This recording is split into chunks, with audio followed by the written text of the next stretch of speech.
अस्सलाम वालेकुम स्टूडेंट्स, उम्मीद है आप सब खैरियत से होंगे। तो students, take out your Urdu A workbook and open page number 10। Last time हमने पढ़ा था पेंसिल की कहानी, जिसमें पेंसिल ने हमें अपनी कहानी सुनाई थी कि वो एक दरख्त में रहती थी और फिर वहाँ से उसको निकाला गया और उसके बाद उसको तराशा गया और उसमें सिक्का दाखिल किया गया। आज हमने इसके सवाल जवाब करने हैं। सवाल नंबर 8 है, सवालात के जवाब दें। सवाल 1, ये कहानी किसकी है? जवाब, ये कहानी पेंसिल की है। सवाल नंबर 2, पेंसिल पहले कहाँ रहती थी?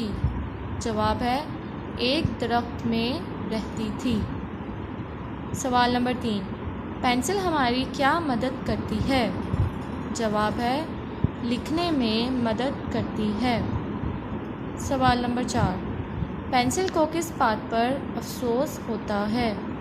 जवाब है, जब कुछ बच्चे पेंसिल की नोक दूसरे बच्चों को चुभोते हैं। सवाल नंबर 5, आप अपनी पेंसिल का किस तरह ख्याल रखेंगे?